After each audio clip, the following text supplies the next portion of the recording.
நம்ம விவசாயிகள எந்தெந்த வழியிலலாம் ஏமாத்தி அவங்க வயித்துல அடிக்க முடியுமோ, அந்த வேலை எல்லாத்தையும் பார்க்குறாய்ங்க இந்த பணத்தாசை புடிச்ச முதலாளிகள். அதாவது என்ன நடந்திருக்கு அப்படின்னு பார்த்துக்கிட்டீங்கன்னா, நம்ம தமிழ்நாடு ஃபுல்லா போலி உரம் நெறைய இடத்துக்கு சப்ளை ஆகுது அப்படின்ட்டு வேளாண் துறையினர் வந்து ஆய்வு செஞ்சிருக்காங்க. இந்த ஆய்வின் போது தஞ்சாவூர்ல இருந்து சேலத்துக்கு கடத்தப்பட்ட 150 டன் உரம் பறிமுதல் செய்யப்பட்டது. இது இல்லாம பெரம்பலூர்ல சிறுகுடல் அப்படிங்கிற ஒரு கிராமத்துல யூரியாவுக்கு பதில் சுண்ணாம்புக்கல் குடுத்து 600 ஏக்கருக்கு அடிச்சிருக்காங்க. அந்த பயிரும் பாதிப்படைஞ்சிருக்கு. அதையும் கண்டுபிடிச்சிருக்காங்க. என் பேர் முரளி. நான் கோத்தூர் சந்தை வவிவசாயி.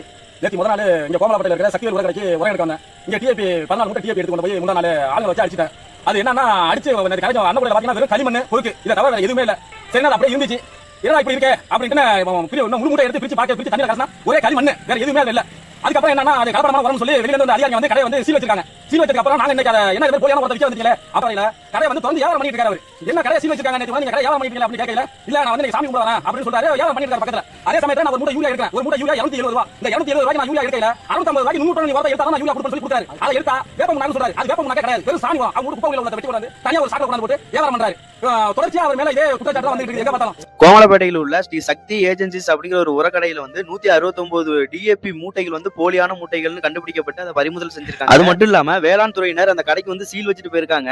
ஆனா மறுநாளே கடையோட உரிமையாளர் வழக்கம் போல கடையை ஓபன் பண்ணி சேல் பண்ணிட்டு இருந்திருக்காரு.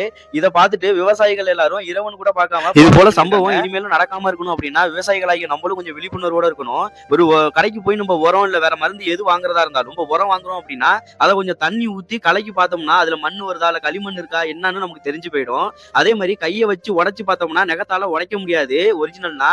அதே டூப்ளிகேட் உரமா இருந்தா ஈஸியா உடைஞ்சிரும். அதை வச்சு நம்ம ஒரு சிலதை வச்சு கண்டுபிடிச்சிடலாம்.